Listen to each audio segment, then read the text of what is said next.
the parent low bidder at $75,237.50. Staff recommendation would be to approve Vruwink Concrete out of Stevens Point as the low bid contractor for this project. Motion to approve Vruwink as a low qualified bidder. A second. A motion and second to approve Vruwink Concrete and Construction as the low qualified bidder. Any further discussion by anybody? Questions? Hearing none, committee will vote. All those in favor respond by aye. Aye. Opposed, ayes have it. Item number 3, review and approve the low qualified bidder for the 2015 concrete street patching contract.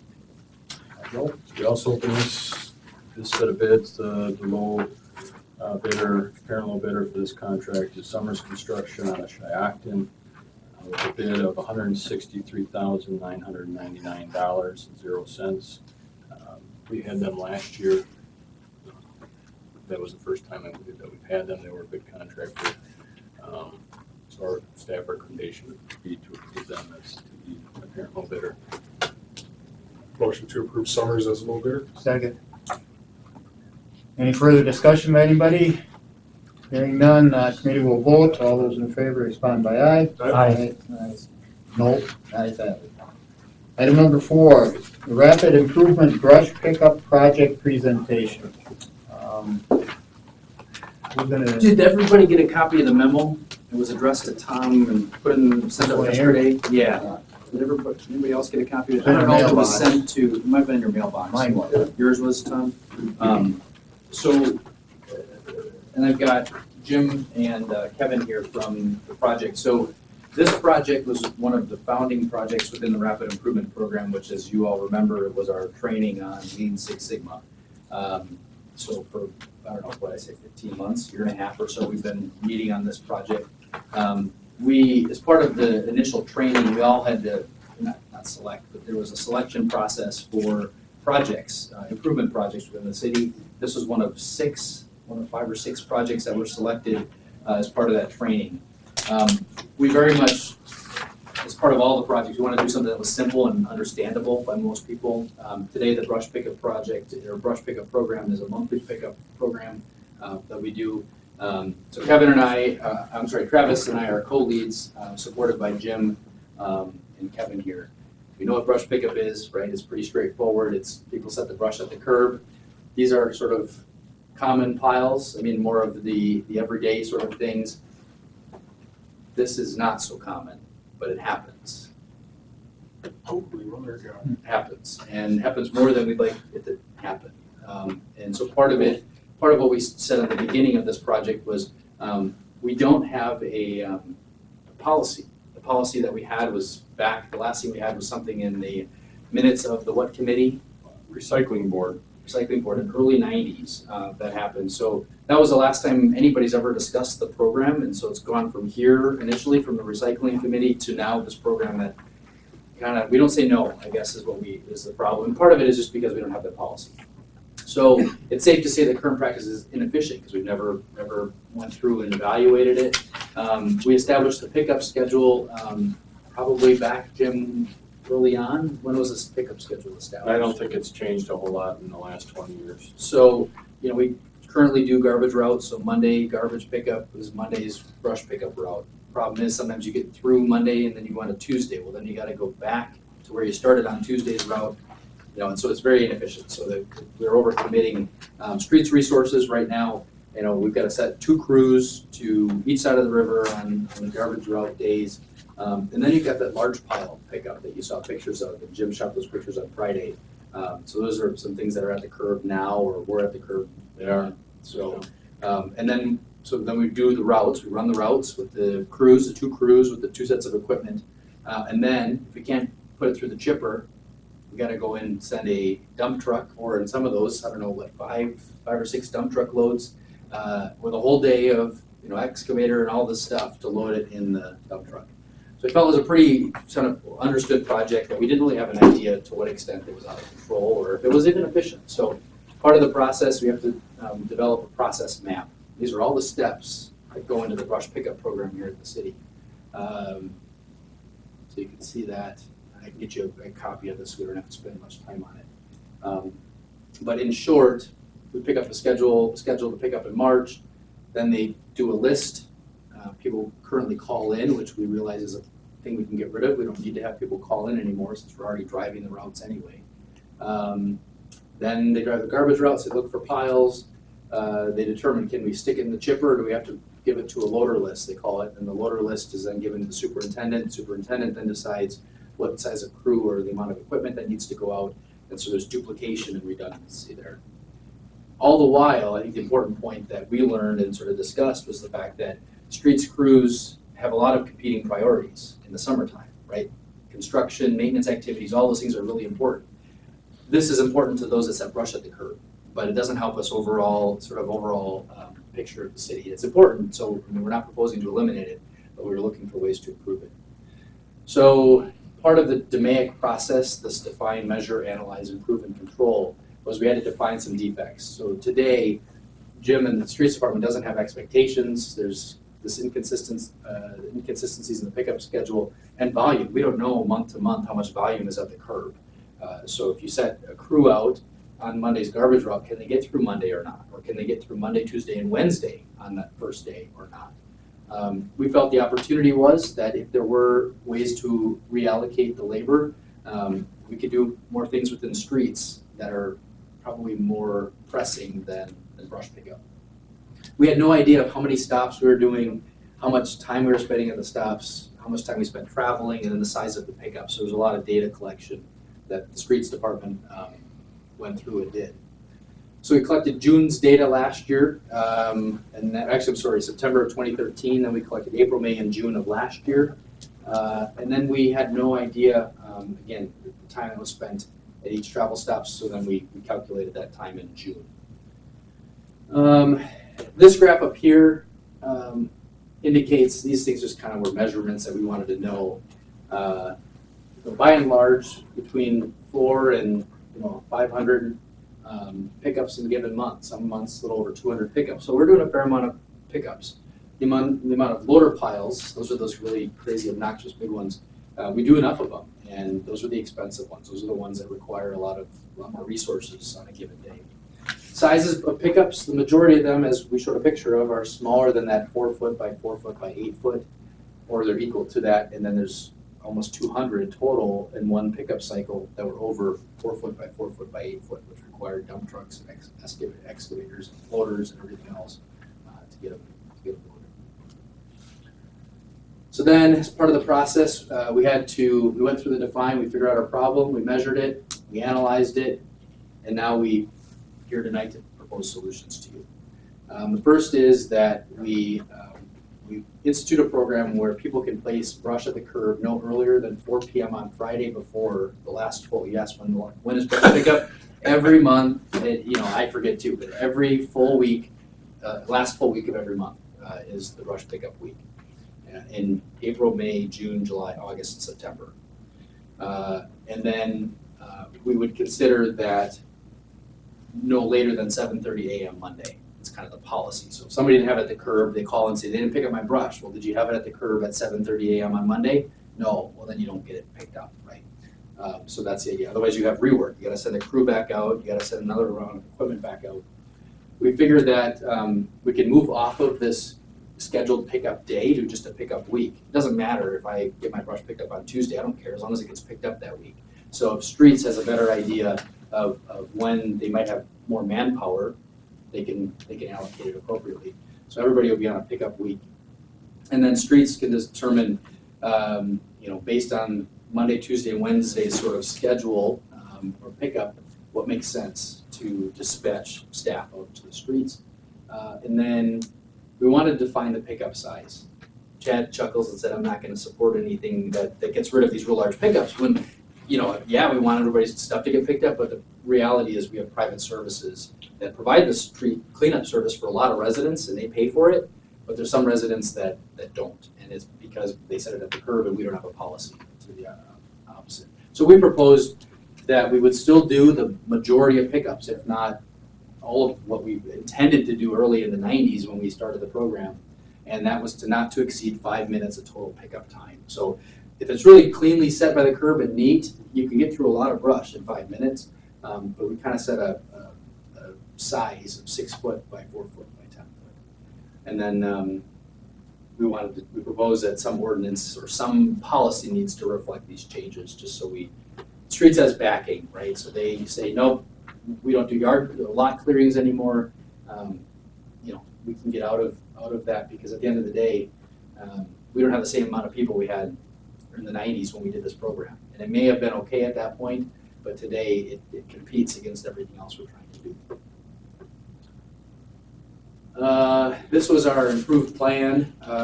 We did internally, we timed the stops, and between the stops, as I mentioned, how many are over that 5 minute mark and how many are below.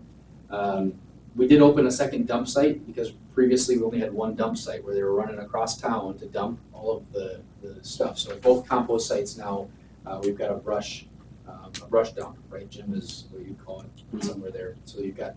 It's at our East compost site, but. Yeah. So we don't have to take it across town to get rid of it, so you can get more stops done in a day. Phase 3 is here. That's where we want to communicate to the Public Works Committee. Streets obviously has been involved in this, and then residents. We want to roll this out here in 2015.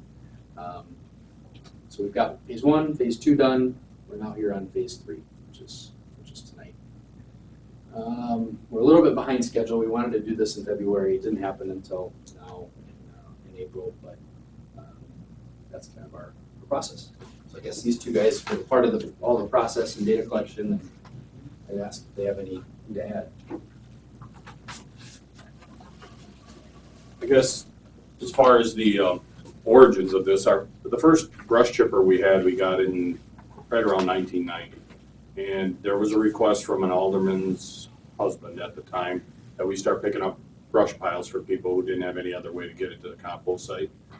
I think yard waste was banned from the landfills in 91. So we were, right around that time, we opened compost sites, and there was no way for a little old lady to put a pile of brush in her small car and take it to the compost sites.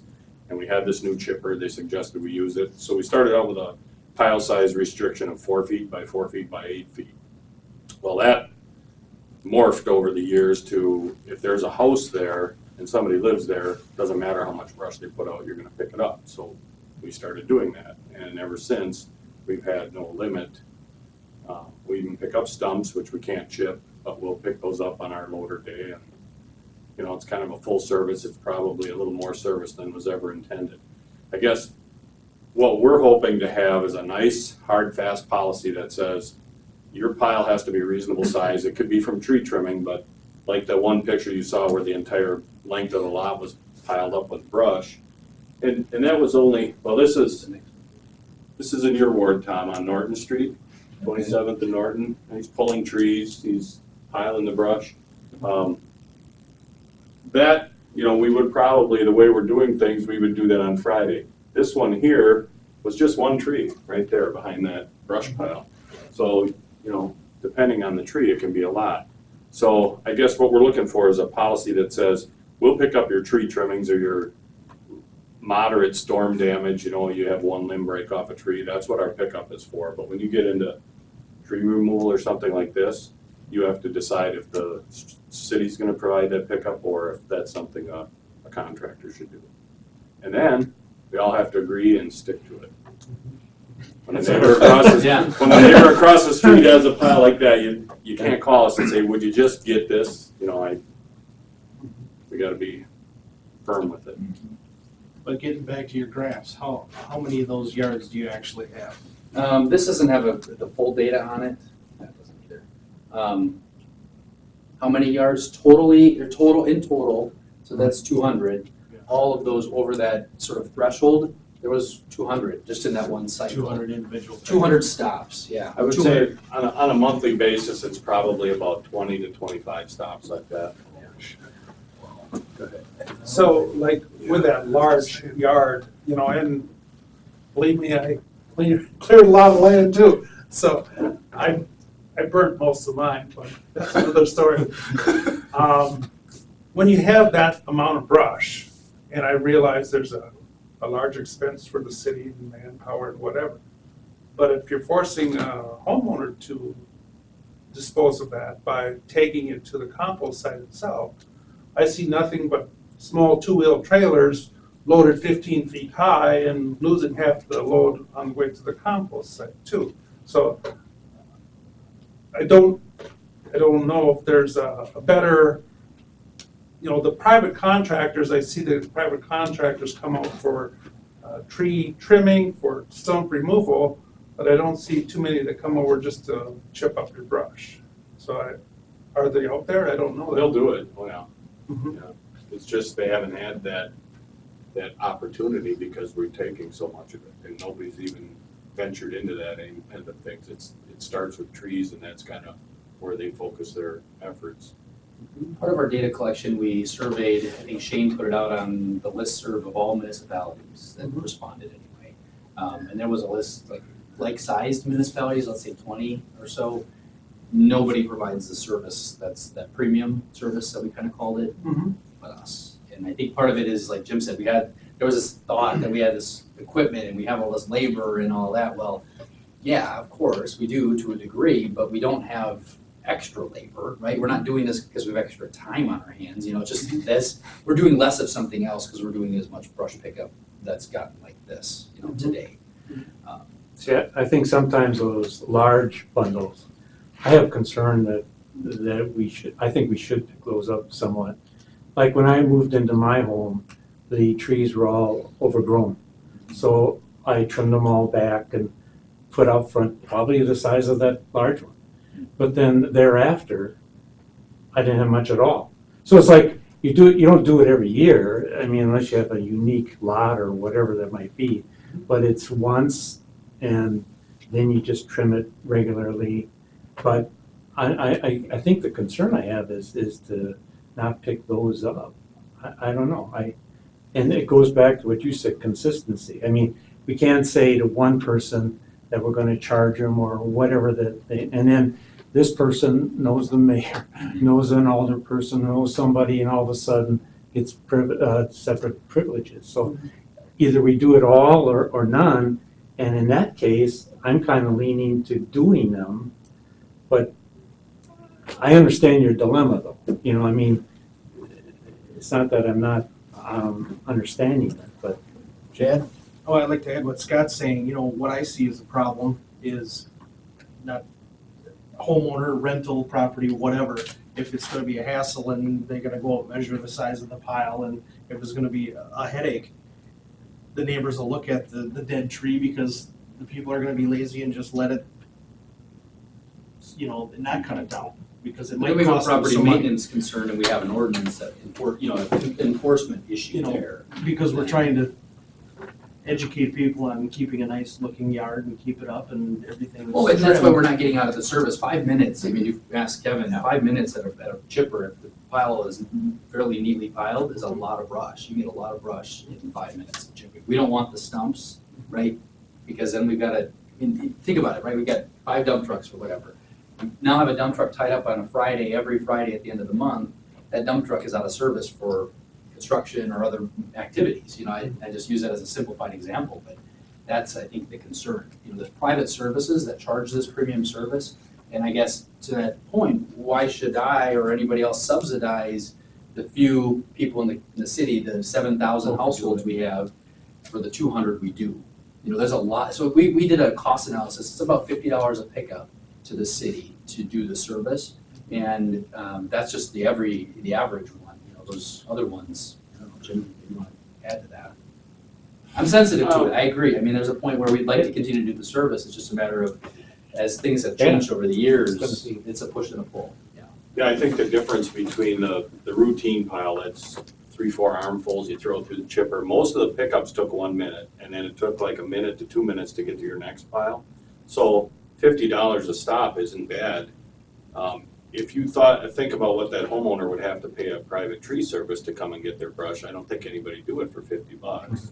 So technically, we're efficient, but when you get to the bigger piles, and we send an unloader out there and 2 dump trucks and 3 guys, I'm guessing those piles probably cost a couple $100 to get rid of. Now, most of the time it's because they're big piles and they're not piled very neatly, and maybe they have stumps included and trunks of the tree and stuff like that. But even so, if you spend $200, I think that's a bargain if you had to go out and find a tree service to do it.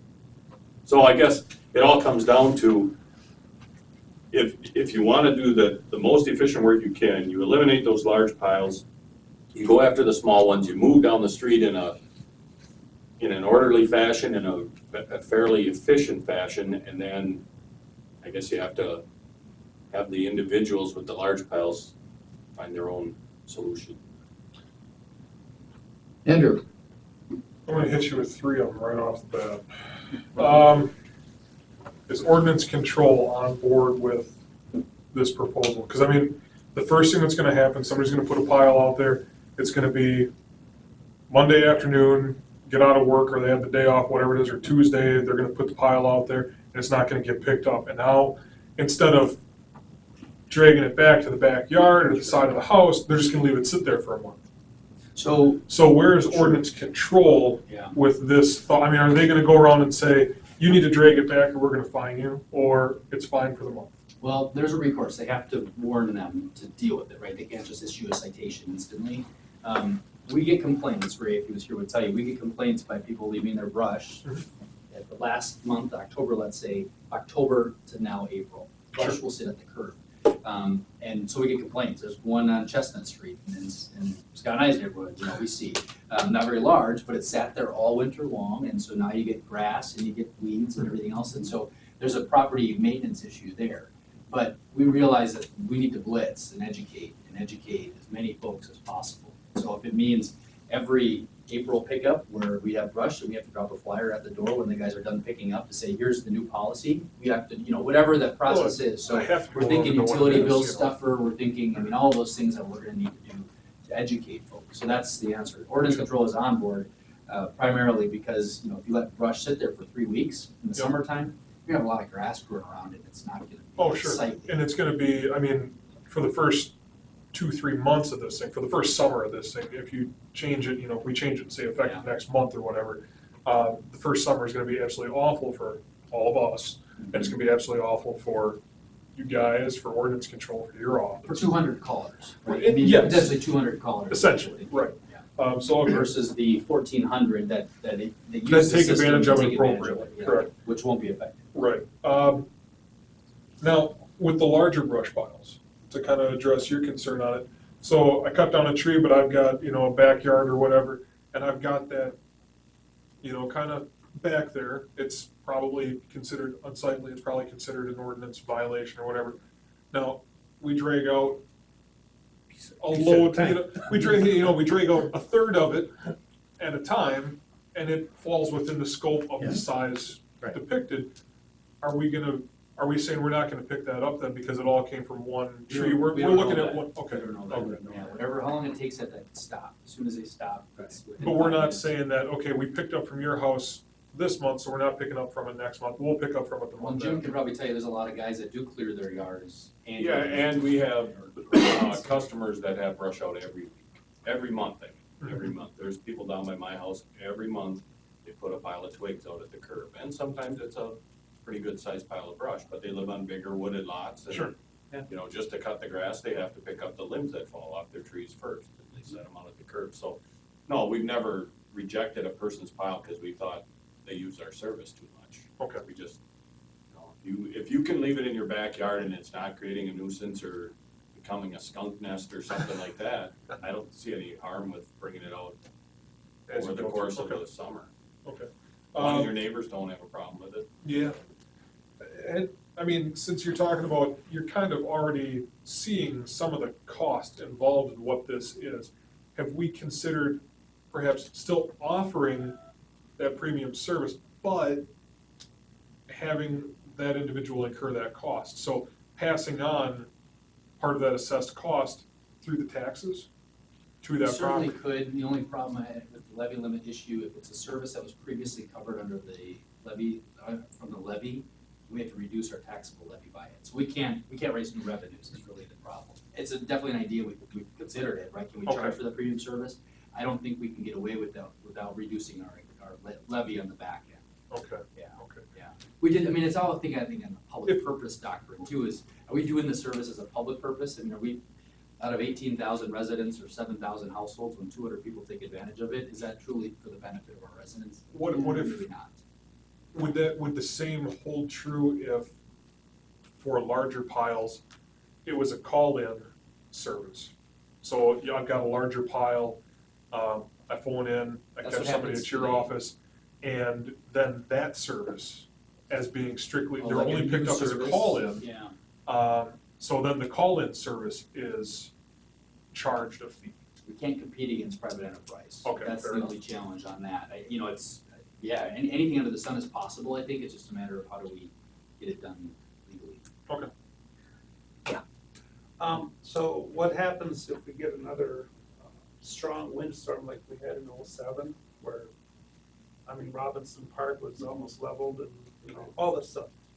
Like we said right away, storms are out of scope. We're working on improving just our routine brush pickup. When it comes to storms, that's gonna be a whole different animal, and we realize that, and we're gonna provide the services that are needed. So the larger brush piles will be picked up then? We just, Yeah, we don't really have much of an option, we did, yeah, Jim said it, and I went past that slide previously, but that was, storm pickup was out of scope.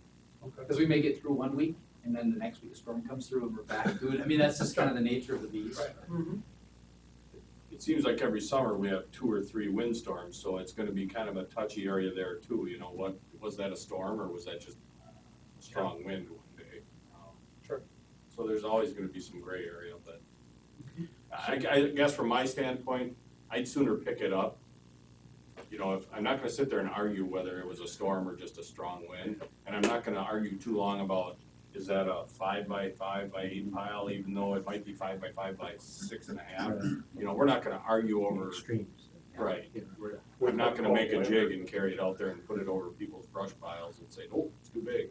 Wait for the meteorologist to call it land hurricane before you go. Right. And that's why we threw the 2 criteria, 5 minutes and then the size, because we realize that some people just are not as neat as, and that's an educational component Jim would like to see too. because it's efficiency. Yeah, and we saw that in our survey, there were other communities that said, we'll pick up like a trailer load of brush or spend 5 minutes there. After that, they drive away. So, and 5 minutes, like the mayor said, that's a lot, you can put a lot of brush through the chipper in 5 minutes, 2 guys. Most of our piles took less than a minute. This isn't including Not yours. the leaves. Not mine.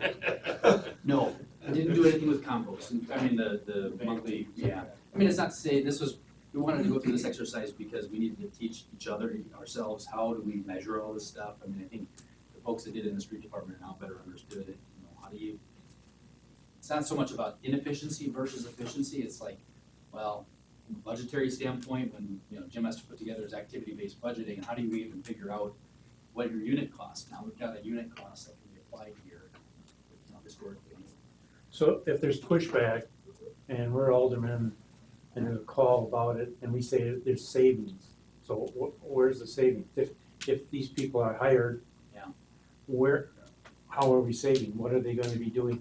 I mean, we have to have something to share with them as to, this is why we're doing it and this is how the savings will, you'll see the savings. I hear as the people say taxpayer. we should do more street maintenance, then we should Okay. do more brush pickup. I guess is, you know, nobody calls me and said, oh, we should do more brush pickup and say we should do more street maintenance, and I would ask Jim, And what that is he would gonna be do your- more of now, and that would be your response. Yeah, it's more than likely gonna be street maintenance. If we're not picking up brush on Fridays with an end loader, we have time to do more street maintenance. Patching or whatever. Okay. Have you been able to trend that at all? Or for the months that you were doing this, since you've been, well, maybe last year was the first year that you did,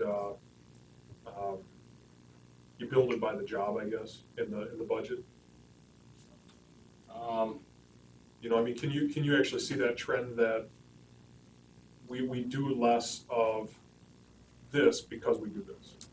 I guess I don't think it really impacts our expenditures that much, but we do know the volume goes down as the year goes by. April's not a real heavy month, but May, June, July, August are very heavy. Then September and October start to lighten up for us. But you know, you But can't as far say as, that- do we start noticing changes in like our street repair budget because of it? Right. Not really, I don't think, you know, there's so many factors on where we're spending our money. You know, weather related is a big thing, and the construction projects that we have going, sometimes we have to supplement the crew with extra guys to get it done, and some years we don't. You so. can't necessarily say that we've seen a cost overrun or a time frame overrun on repairing a street because of this. Not really, no. So if I'm not, you're not picking up a bundle because it's so large, you're gonna give notice to the person, are we gonna give them say, possible people they could contact? You know, I'm an elderly person and you won't pick up the brush, where do I go now? What do I do? We could make some tags that we hang on the pile that say, this pile exceeds the city's size for service, please contact a tree service from the Yellow Pages for assistance. I would guess that would be probably about the easiest solution if we're. Are these tree services or private contractors, are they able to use our compost sites at no charge? They can use it for $100 a year. 100 a year, so they have to be registered or have a permit or something. Okay. And they get as many tags as they have vehicles. They can haul brush or grass clippings or leaves, no limit into the compost. And they have those permits, I mean, I would think they do all of them. Yeah. It's done.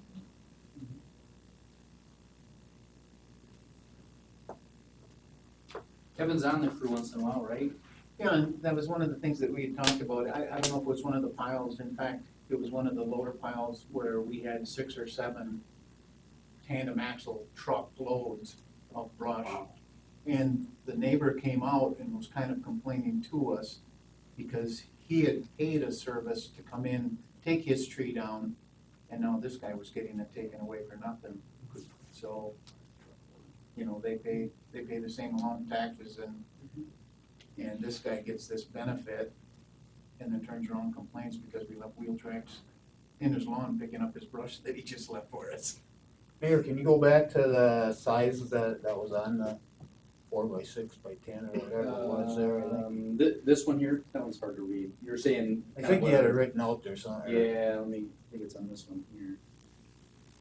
Yeah. there it is. We expanded it, you know, because to Jim's point, we didn't That's a- hard and fast, 6 foot by 4 foot by 10 foot. And there's not a lot of boulevard, we all know, in our streets. Tom's gonna have more sidewalks, not a lot of space to store a lot of tree, you know, limbs, so we expanded it just to keep it within reason. We don't want stumps, that's the thing, we don't want the stumps, we don't want the That's pretty good trees, size we want the, model. want the brush. That is. It is good The- size. The length really doesn't affect us because once you get the material started in the chipper does the rest of the work. So, you know, if you had a spruce tree with real long limbs on it, you could cut them off right at the trunk and get them out to the curb and it doesn't matter, it takes them out. It actually saves us steps back and forth to the curb if you leave them longer. Yeah. We get the end started in the chipper and it pulls them in the rest of the way. The height of the pile is a kind of a factor on how much time you spend there and how tangled up it is probably the biggest factor. So if people pile it in a decent kind of pile, we can take a lot of brush in 5 minutes. You want the stumps facing the curb. You know, actually, yeah, that would be best. Last year, we tried to get it where people would pile it parallel with the curb, because when we did come to these bigger piles and we had to go in there with an end loader and pick it up, if it was parallel to the curb, we don't even have to jump up on top of the curb. They can stay on the blacktop and use the end loader with the clamp on it and pick up that pile. When it's perpendicular to the curb, then they're gonna be driving up on the grass. So we tried to get people to switch to put it parallel with the curb. Not many people did. Plus across the sidewalks Right. and all of that too. Right, so we're gonna have to definitely do kind of a media blitz, and our thought was to get some mailers out, change the city's website, go to community access and get something out with them. Don't get a lot of results with the newspaper anymore. Not too many people get it, I don't think, or read our ads. And then my suggestion would be, don't start this whole changeover in April here, because we haven't had time to get the word out. That's, If you do agree to a change, want to do this. It should come May, June, or July, something like that. Give us time to get the word out. I think people would, they may not accept it initially, but they can understand. you know what I mean? Well, 20 years ago, we offered no pickup, That's right. you know. And I think, Scott, you know, that's what you expect that to be, or that's what I think it was originally. You trim up your trees to keep it looking nice, whatever. You have that amount of brush, you know, and like you said, you might have more initially, but once you do it, it's not Much after that. correct. But it's when you start cutting all those trees down and Tree, yeah. expecting us to pick up Yeah. your Yeah. trees. That's the exception, yeah. Or if it was my case, if this is the policy, I could put half of it out one month and Right. half it another, so you just have to learn to adjust that. Would we just make this a policy or I into think an we could, ordinance form, or what would we, how We would you could- want this done? we could draft a policy to come back to the committee and get your approval of that, and then it could actually go in our garbage and recycling ordinance. I think that'd be most appropriate. Yeah. I thought you were just gonna end that sentence, garbage and recycling. But I think it gives Ray some footing then too, if Oh, it's yeah. right Right, in our yeah. ordinance. Especially for this time of year, you know, this is gonna be one of the biggest issues that we have coming up in the next 2 months. I'd say do it no later than May, you know, if we're gonna do it this year, just because then you start creating dependency again. If you could write something up and bring it to next month's meeting. Does this all feel whoever's the good Committee. to you in terms of, you know, we don't want stuff sitting out there for 3 weeks. We want it at least a reasonable time. And then having it so we could do a full pickup week instead of these pickup scheduled days. Does that sound decent? The only part of the first statement I like is 7:30. I mean, some people may get it out before 4 o'clock on the Yeah. Friday because they're going on vacation that week. I mean, Ray has to back off, in my mind, Right. back off on the 4 o'clock. But the 7:30 on that morning, you need it out there on Monday because that's when you start your routes but I might get it out there on Wednesday because I'm going on a long weekend trip. I think it's more of the chronic problems. Ray doesn't have anything to go off of today for Right. those that leave it out there for a month. But you're right. Yeah. I mean, it's not something, he's not gonna A week cruise looking before. for violators on that. You know, Right. if it's out at noon on Friday or even a Right. couple days earlier. Yeah. Okay. Yeah, I think we can pull it together and policy for you. Mhm. Yeah, I like what's up there, so if you can put it together for us to look at, who's ever on the committee and then the council. Yeah. For next month. And then definitely something about, with the education piece, you know, like on some of these things where we'd be saying no to it. If you can bring something back at the same time stating what it is that'll be said, how it will be worded, and then, you know, how we direct that individual.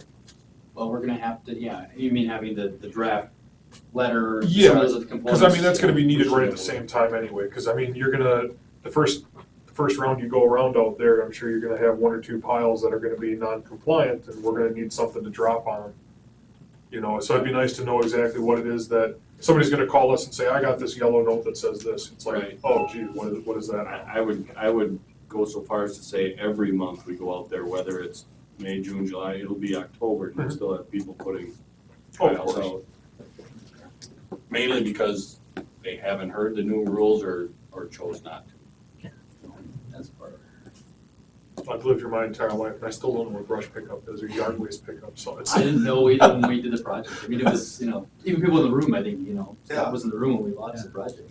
Thanks for all your time and putting it together, appreciate it too. Yeah, I'd entertain to bring that back next month at the committee meeting. If you can put something together, and I think you can, so. We will.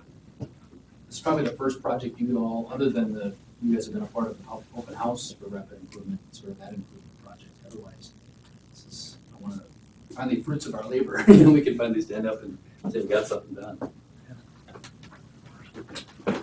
Okay, thank you guys. If there's nothing else, we can go to item number 5. Do you want a motion to hold over or anything specific, Or or make just? a motion for a policy to come back to us next month. Okay, I'll say. I'll make a motion to have a brush pickup policy presented next month to the committee. I'll second that. Any further discussion by anybody? Okay, hearing none, committee will vote. All those in favor respond by aye. Aye. Opposed, ayes have it. Item number 5, consider approving brush pickup policy modifications. I think that is the, number 4 was just a That presentation. took so- care of it, didn't it, Yep. or is there something I'm missing here? Okay. Item number 6, request permission to obtain bids for the Chestnut Street sewer lining and monoforming contract. I can take that one. Thanks, Jim. Thanks. We're looking to solicit bids for sewer lining and monoforming, which is just concrete lining of sewer manholes. We'd like to go out for bids for our Chestnut project. We're looking at having, we've got a lot of deep sewers, storm sewer and sanitary, that's give or take 18 feet deep. And we can actually save a lot of money, a lot of trouble by lining our sewers and the manholes. So we're still working on, cost versus how much we have budgeted to do the work. At a minimum, we'll be lining the manholes. But we're looking for approval to go out and solicit bids to have this work done on Chestnut Street before our guys get out there to do their portion of the work. I'm not knowledgeable about this stuff. Sure. What's the lining of the manhole? What it is it's like a 3-inch deep concrete liner that they put forms down into the manhole.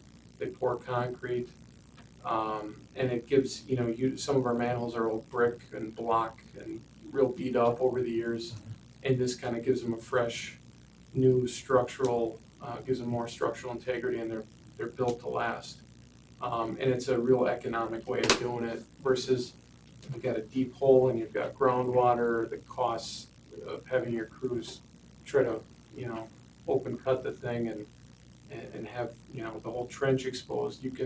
These guys can come in and they've got, with a little bit of traffic control, they can, while the manhole's still there, without opening anything up, they can do a partial liner inside there. And the plan was that they would at least do the bottom 8 to 10 feet on our manholes.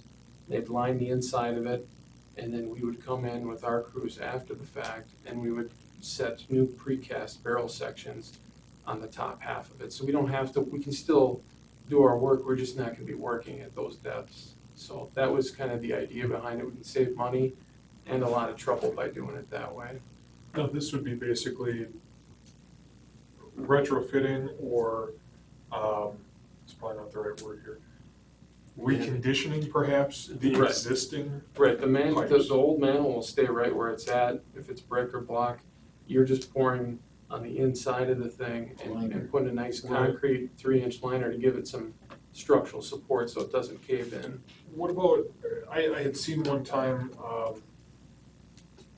like a forced polymer foam liner, something along those, itself moves down, almost like a tube, and then it moves to the outside of it and hardens. Oh, you with the sewer mains you're talking? Yeah. Yeah, and that's part of this Do we too. do that, we- or is this kind of essentially what that is? I mean, because that was like a polymer of some sort, or Yeah, or a foam. We do, we haven't done full block sections of that liner.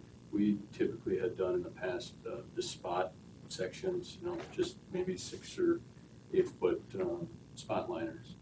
But certainly the technology has been around, and the competition has been increasing in that field, and so they've been able to pull those prices down to something that's a lot more economical. I was gonna say, what's the cost effectiveness? Is that more expensive than what you're talking about here with the actual pouring of concrete versus the polymer, or? Well, actually, this will be two things. One is the lining of the sewer main using that expandable epoxy sort of polymer liner. The other one is monoforming the manholes. So it's kind of a Okay. joint contract. Okay, I There'll got be you. both of those applications supplied as part of that rehabilitation. Be curious to see the difference in cost. You're saying it's cheaper. It is. Just for aldermen to know that, because as they talk to their constituents and so forth, they talk about costs and savings and what Just the a, city's doing. just a real ballpark, idea. Our typical, say, 8 to 10 foot, 8 to 10 foot depth for sanitary sewer is the cost to open cut that the way we would normally do it is the same roughly as what it costs to line the sewers. The downside, the depth is really the key factor in this scenario. That to dig that extra 8 feet becomes very expensive, and so the cost of doing a liner versus digging it up is very cost effective. It'd be nice to know that, whatever that difference would be. Sure. How soon do you think you'd get, put the bids out and get them back? Possibly start soliciting for bids in 2 weeks. Yeah, we try to bring it back to the next meeting. It'd be a quick, short turnaround for the Yeah. contractor, but get his bid put together, but that's the plan.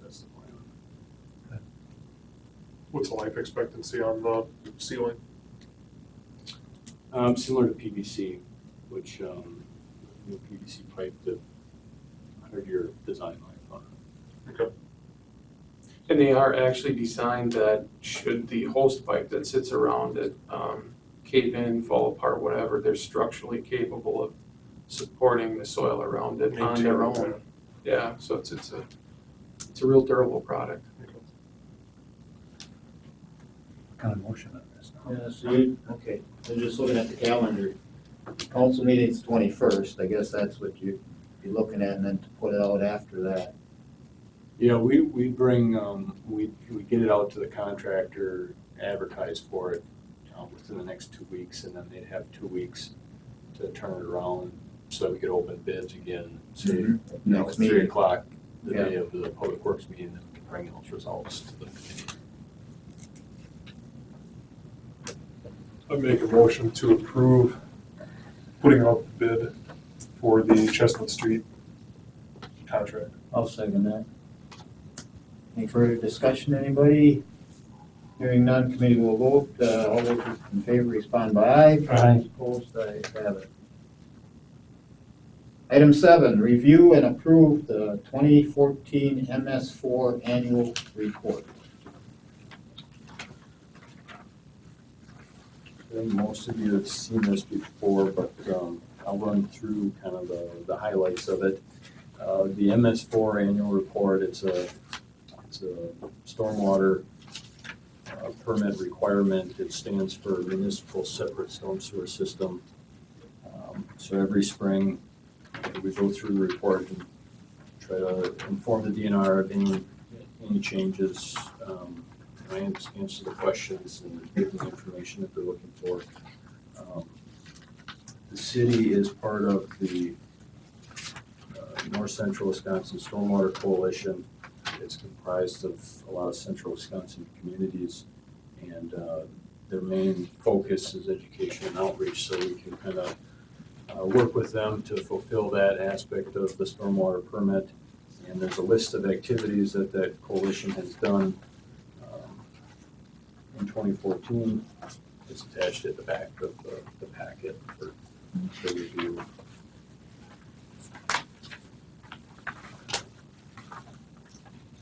Some of the public involvement and participation was partly done by the Cub Scout group and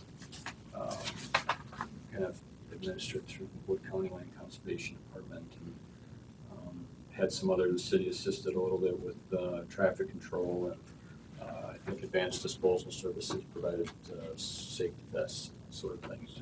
At the spring of the catch basins. Yep. Every year we go through and do an inspection on our priority outfalls to look for any sort of illicit, illegal discharges into the storm sewer system. That's another one of the requirements of the permit. We haven't found anything. That's what I was gonna ask, did you find anything? No, we haven't. It's a visual observation, and then there are some basic chemistry sort of tests, for chlorine and any detergents or anything that might be in there, like if there's soaps, that sort of thing that get dumped in there. But haven't ever found anything. Good. Yeah, Did I see a partner that said that they weren't certain about the effectiveness of the collection structures like the detention ponds? Thought I saw something in there about that, but maybe I'm making that up. I'm not sure. I don't recall that. I was interested in the price, budget. The budget seems to be the annual expenditures in 2014. And then you have what you expect to happen in 2015. It's quite a range. I mean, like, here's 436,000, then it's 200,000. Are you comfortable with that? Well, I think part of it is there's, and Tim kind of alluded to it at the property and finance meeting a little bit, that there's additional things that are being funded for, there's stormwater related items that are being funded by the utility. Oh, When it first started, it was strictly all the funds went to building these ponds. And then as time went on, some of the, like, I'm not sure if street sweeping was on one of them, but storm sewer maintenance activities kind of got tacked on to that. I think we bought the air assisted street sweeper out of the fund as well. Yep. Yeah, that's That So was like, what was that, 100,000? I would imagine. plenty more than that. yeah. one of the It big was expensive. 2014 expenditure increases was from the storm sewer maintenance project on 17th Avenue South by Cary Street. Right. And we had gone out for bids for that project to do the jack and bore underneath the railroad tracks. And the first bid didn't get any contractors, and so we had to modify which aspects the city crews would do and what the general contractor would do, which ended up changing, the cost of that contract, and it was substantially higher. So that might be part of that number. It was certainly, I think it was like $100,000 more than what we had originally anticipated under the original bid, but we had to modify it to give more work to the contractor, I guess. I know I always have that same concern about the fund, because the amount that we take in on the fund is always, 5, Fixed. well, it's always like 5, and then you always get, the amount that we expend out is like 8, so Yeah. there's always that discrepancy there as to, well, we're spending more than we're taking in on it, so But I always look at, I'm concerned about, the liquidity of that fund and everything along those lines. but you don't really know. You're guessing. No. So, Well, and two, so this budget that gets put together, we submit from engineering, we submit like the permit requirement aspects of it, like construction site inspections, the illicit discharge inspections, the education outreach activities. We submit a budget for that. And then if there is a capital project like that 17th Avenue South one, that would get put into that. But the maintenance activities feeds in from the garage. So we don't necessarily always see the total. in here. Yeah.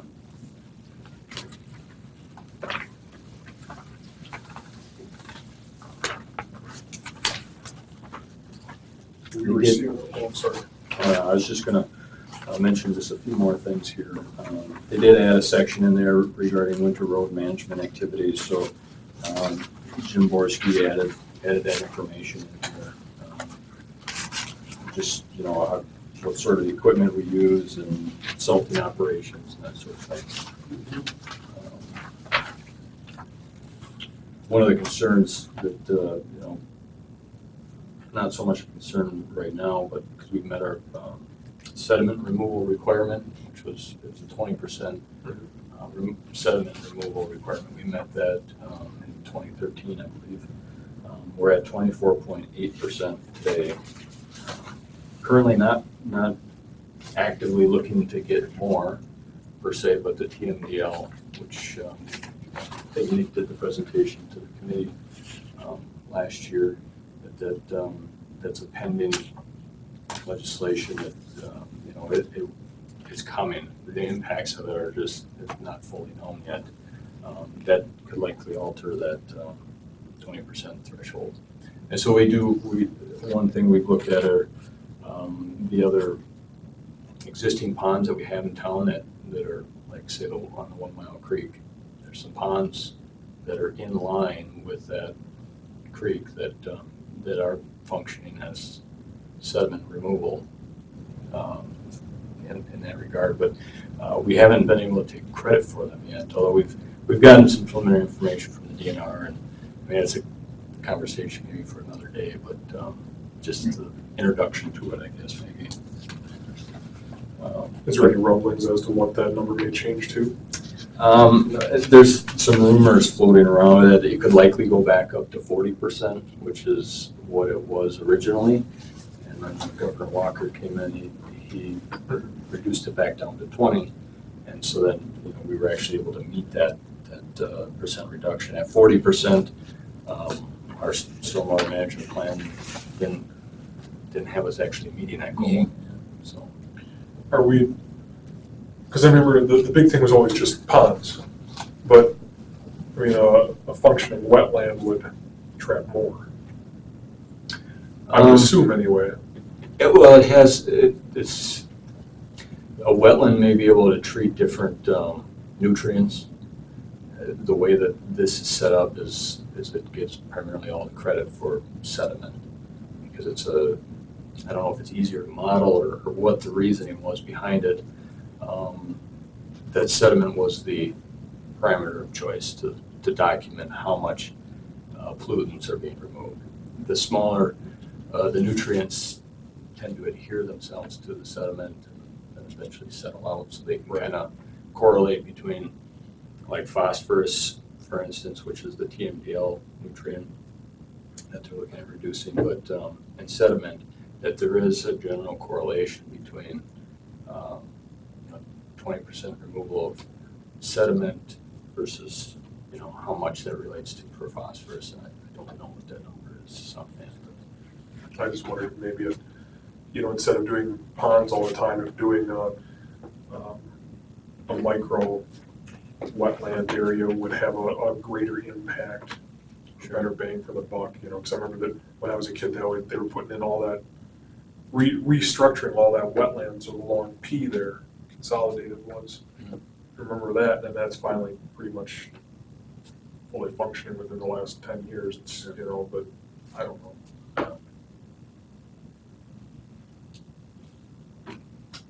Anything else, Joe? Nope, that's pretty much all the highlights.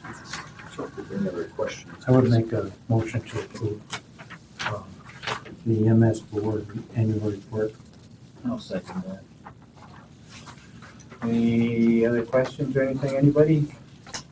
Hearing none, committee will vote. All those in favor respond by aye. Aye. Opposed, ayes have it. Item number 8, review and approve the city's street lighting policy. Okay, so there's 2 documents floating around now. Red? Yeah, go with the one with red. The one I put in the packet was a revised policy from our last meeting. However, I further revised it since I sent the packet out. So just to go through the highlights here as well. The purpose, I added a paragraph there that basically lays out what the policy is intended for, that street lighting pertains strictly to lighting of the street right away, and in no way is intended to provide security lighting for private property. And the request for street lighting, which in the professional opinion of the city engineer and or water and lights electrical engineer, is for private security purposes. It's not intended to be covered by this policy. I thought that was really succinct. I mean, it's really clear. You can't, it says what we wanted it to say. So I think it was good. Kind of moving down the pole standards, the red highlight or red text there. Basically, when we went back to look at it again, we thought we proposed this to the committee as well to see. There was a slight modification with the green fiberglass poles that Water and Light's intention is to eventually replace those with white fiberglass. Originally, I had it in here that they would remain, but I double checked with Todd on that. And then the most notable thing is the difference in the residential areas. So the existing residential areas, they all have wood poles for the electrical lines. So to add a light onto one of those poles is relatively easy. Usually there's one near an intersection that you can utilize. The policy for new residential developments is that they get put underground. There's no overhead lines. And so to put a wood pole in there, it is expensive for a fiberglass pole, but the wood pole, and I know we went through this with rosewood. I was just Finish here. I was just groaning in the back So- of my head. But I sure like underground electrical. I mean, Yeah. maintenance, and that's the way to By go. far. Yeah. And so the fiberglass poles are really set up for underground, to feed up underneath them and through them up to the top. And so I don't know what your thoughts are. Obviously, it's a new development, to put a wood pole. Obviously, there's costs there and different things, but So are they gonna be required to put in underground electrical? for new developments, they are. That's a standard practice. I think something that we should put in here, I mean, you say existing residential areas shall be wood poles, new residential development. Maybe we should date that. Yeah. From the, this is the way that it will be, and then following this date, this is the way that it will be. Sure. Because otherwise, we might have the Rosewood group come back here again, or some other group and say, well, now you have to put in a fiberglass pole, because that's your policy. So from the date, this is effective from the date of this adoption forward, that all, new built residential will be this, and that all existing will be of the previous nature. And then also, again, say that, I think you've got it in here, requests above the standard, but any area looking for an upgrade from a wood to a fiberglass would need to bear that cost, unless that neighborhood was being reconfigured for underground utility. Because otherwise, I think you're gonna start fielding more and more of these calls coming in that existing subdivisions and things of that nature are gonna want the fiberglass poles. Or instead of, I'm just brainstorming what you're saying, instead of say new residential developments, residential developments with underground electrical utilities shall be white fiberglass. Yeah, I mean, however we have that's however we have another to way of- word it to. Joe's saying that there's supposed to be underground utilities, right, for new Yeah, development, new developments. so it's gonna have the underground. What I'm saying is that we didn't approve it in that one case, but Right. they would understand it because they didn't have underground utilities, did they? They did. Oh. Oh!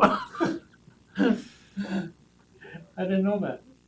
Okay. So, just date it for now. Right. I mean, like I say, however we have to do it to avoid Yeah, they would be. that influx of call, Well, that That's headache, effective such and such a date. Right, We do it, pass at the council meeting, it's effective right. that date, or you 21st. give them a month's notice or whatever it is.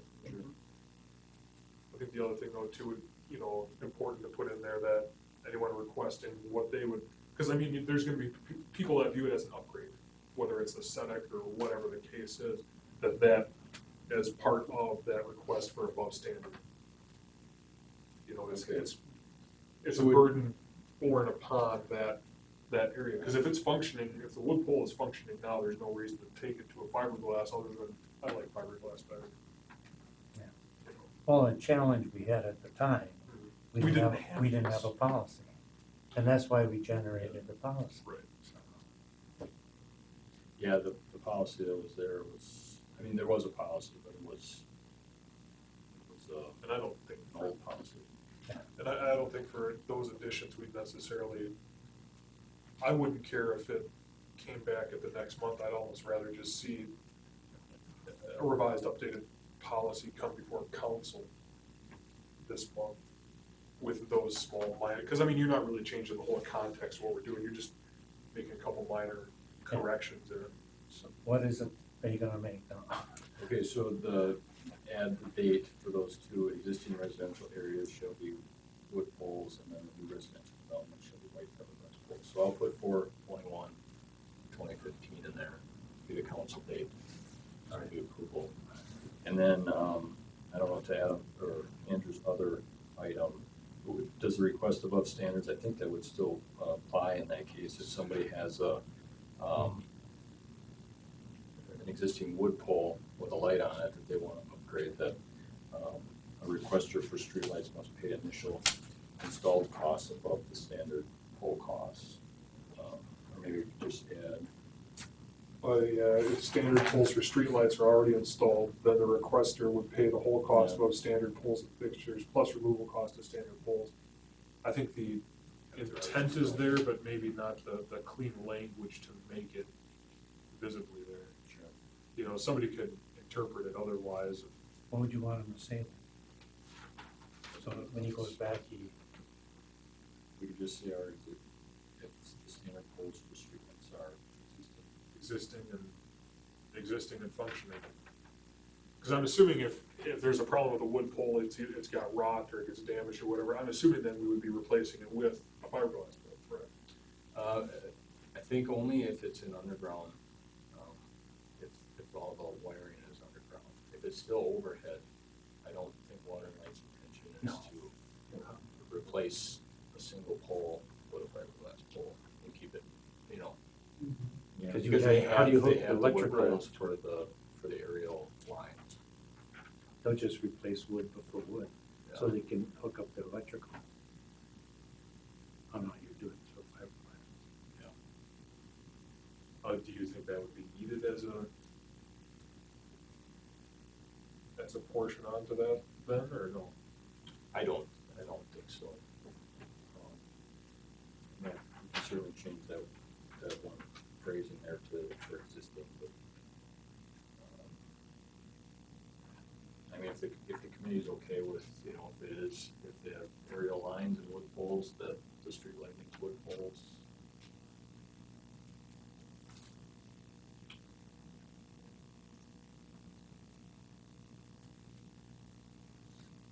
I think part of the issue is they have to drop the line underground to come Right. back. Oh, up yeah. to the fiberglass pole.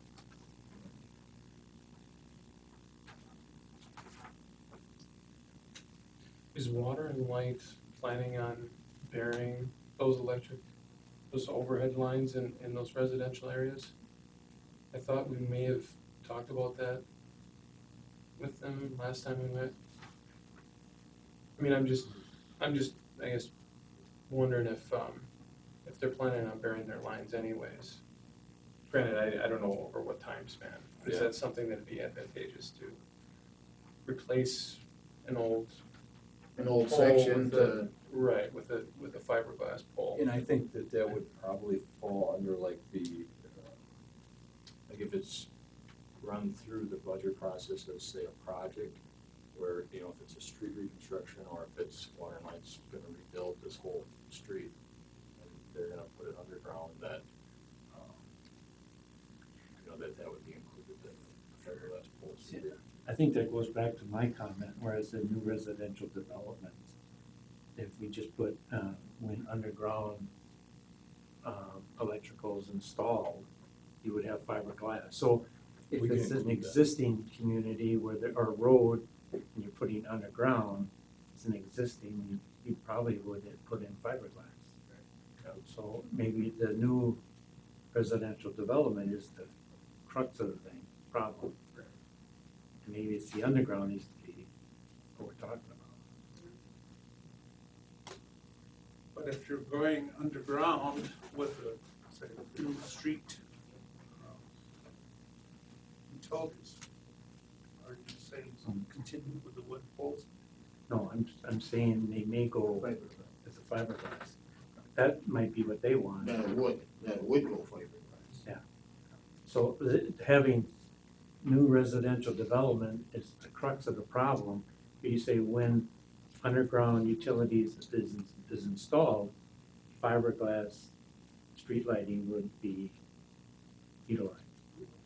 Residential areas shall be wood poles, except where underground utilities are present, will be fiberglass poles.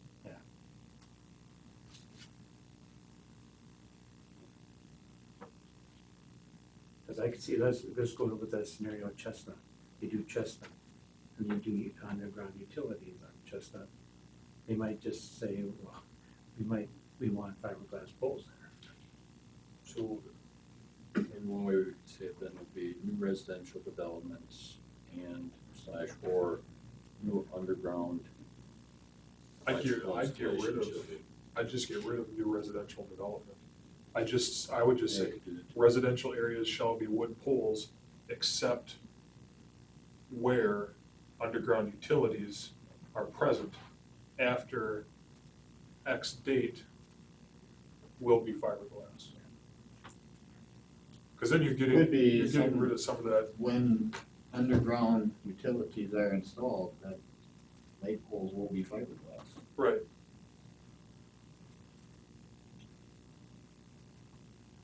I think you Light might poles wanna, installed will be fiberglass. right, you probably wanna put in a clause in there about existing places where that standard, that new standard would not be met, like in the Rosewood Estates, where it's wood poles with underground utilities. Because we're not gonna run straight out there again and pull all that stuff apart and slap in new stuff right away. No, it wouldn't be. So we keep the date in there then. Right, right. You definitely want to date it to that saying, everything that was done up until this point is past, it stays as it is until Yeah. there's a problem, until it needs to be upgraded or fixed, and then everything after this date will be this new standard. Right. Regardless if it's an existing neighborhood or a brand new neighborhood. Right. It's good to have this policy now. When Chestnut is redone and utilities are redone, so you're talking about putting in new fiberglass poles, right? Are they burying those lines or? No, they're not. Oh, okay. I use that as a But- scenario. Oh, okay, because I was gonna say, what about the streets adjoining them? I mean, Right. you can't have Yeah. some that are underground, then you go half block. And I think for water and light, that's one of the issues to actually go that route too, is that, you know, all their infrastructure comes up to those corridors that are overhead, and so if they wanna go underground with that, you know, they've got the issue of still going underground at the intersections with the side streets. So then, based on that, the last bullet point under pole standards, then I think we would remove all other areas to be white fiberglass poles with white aluminum lines.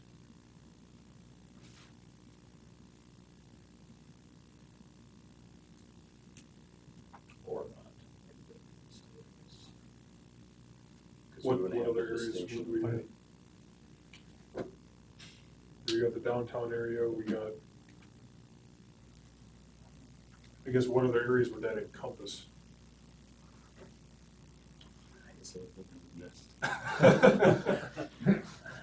All inclusive. I mean, like the industrial park and.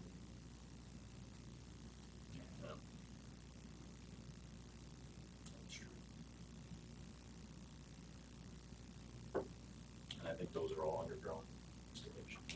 Industrial park, so. Yeah, pretty sure they are.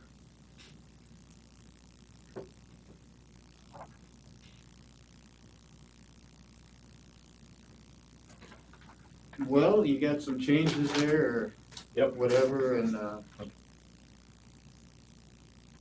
One other question. Yeah. With the, because you put the street lighting design standard in there with the different manuals that are utilized. Now, are those, we have those here, so if a resident wanted to see that, is it made available? Yeah, the The Illuminating Engineering Society one, Todd Weiler might have, or we don't have it here, but we can certainly get our hands on that. We do have the I guess the other two resources here already. Okay. I don't know if that would wanna be included in there. You know what I mean, because we're not trying to, we wanna make sure that it's known that this is what we use. If you have a question or a discrepancy about it, you're welcome to view the materials yourself and ask questions straight out of them. You know, the buzzword transparency, but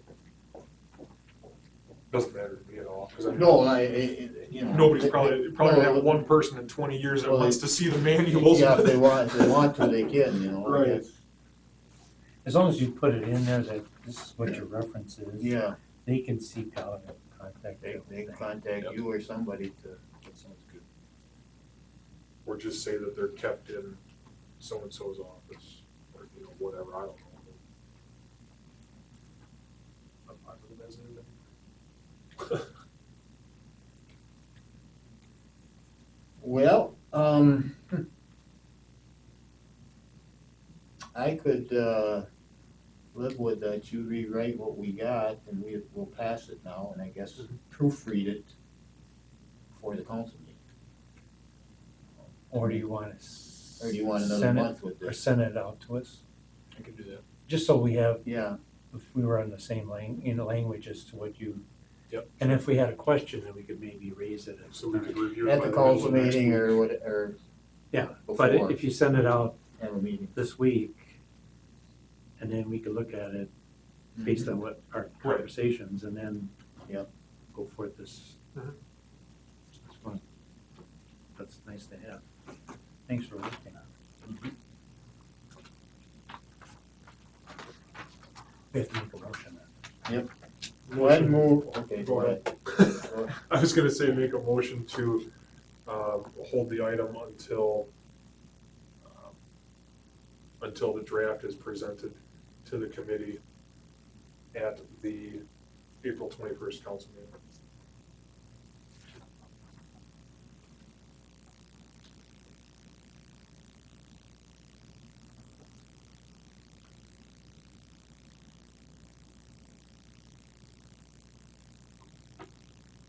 So you're going to approve the draft at the That's council meeting, and then the full council is gonna approve the policy?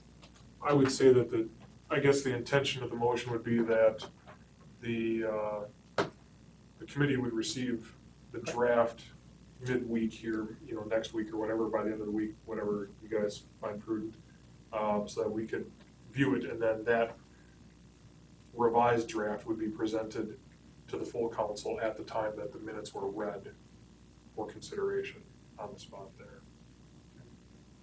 Just a thought, would it be Good. What if we just approved it any contingent upon it? contingent upon the Contingent upon exact the wording? You know? I'd rescind and do that. Motion to approve contingent upon noted changes. I'll second that.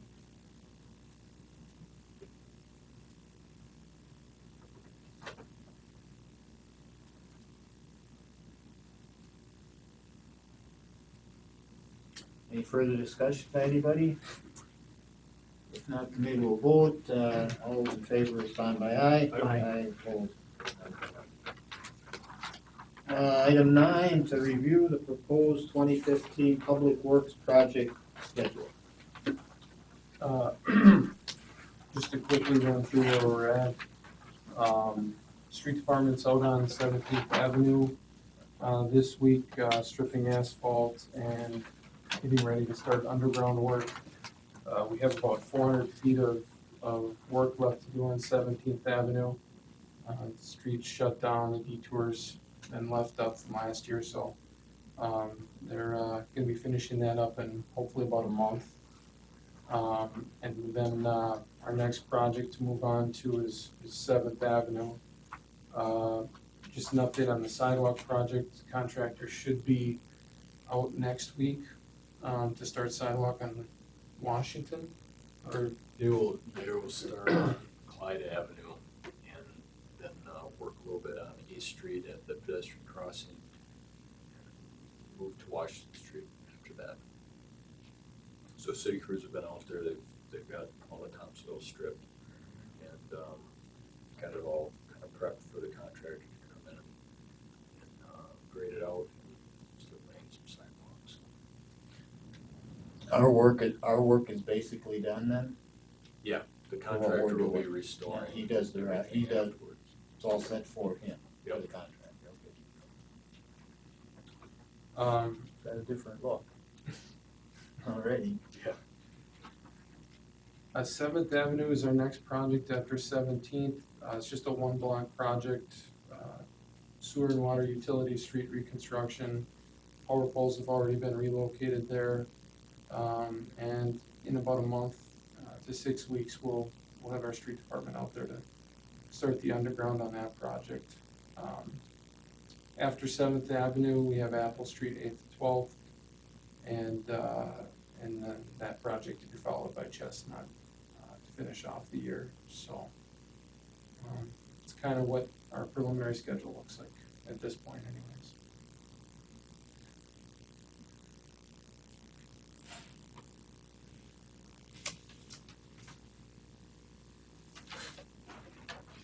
Questions, anybody?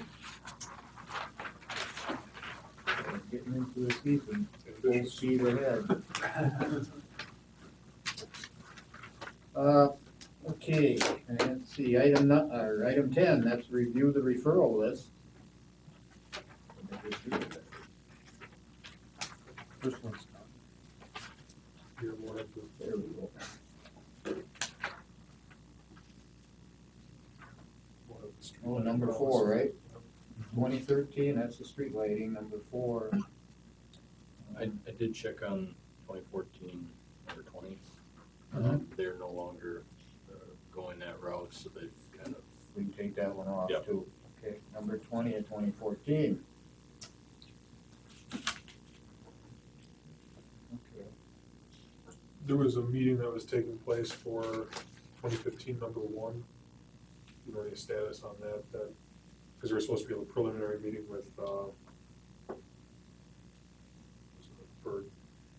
birds. I thought of asking Jim, but didn't get a chance I'm tonight not about sure it, of the so. date that, the Council on Beautification, they were looking into this. That's what it was. And there was some fellow, I think from Stevens Point, they're putting in some control ideas. And so they're talking to them. But one thing they're talking about is putting fish line along the river so that the geese won't come up. Another person talked about, where you might get rocks that are not, large rocks that a goose might have a hard time walking on. So they'll go up to a grassy area rather than across so they're exploring that. And then the park right across from the hospital, can't think of the name of it offhand. Yeah, they're thinking of maybe coming up with a prototype to see how that would work, because there are geese that are coming up to that lot over there. So if they try this and see how it works, it might be a way of looking at other areas rather than just jumping into something. So they're looking at, and then also the mayor's talked about hiring someone with regard to landscaping along the river. And so that person might have ideas too. But they're exploring it. Yeah. I had contact from a couple up in the Quinnell's Creek area of a goose problem starting. I don't know how many it is, but feeling maybe by some is that some that would be downtown are going there. So, Well, that was certainly within the scope of what the UW extension had talked about was, we put up these So- control measures and it just tends to yeah. push them down the river to another body of water. Put Edwards. Yeah. So they're crawling out. I guess if we can come up with something that would, Yeah. deter, At least that we if could do in different places, not you just can one. control it. I mean, you won't eradicate it, No, but if you can control where they're coming up on the grassy area rather than and anywhere. is this on private property for these folks? Yeah. Well, they could take measures of their own Well, for as well. I think it all is, I'd have Yeah. to look at that.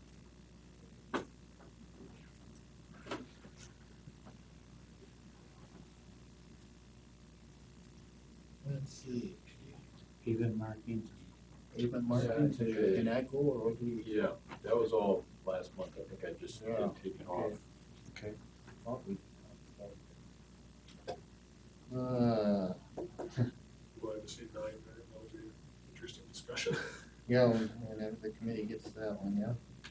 And number 10, that was one that I picked up walking around in the last month, walking around the Mm, district. So yeah, okay. glad to see that's on there. And that Yep, was- yep.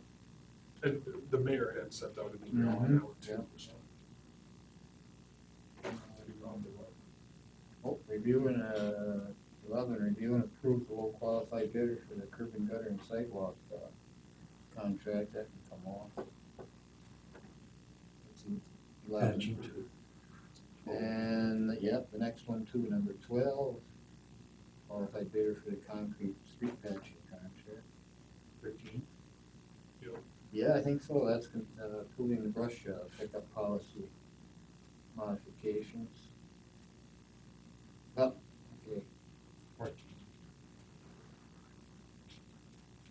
They're gonna bring that back, the policy, the brush That's right, thing, they're they're bringing bringing that back policy next back. month, so maybe that should Oh. hang on there for, yeah.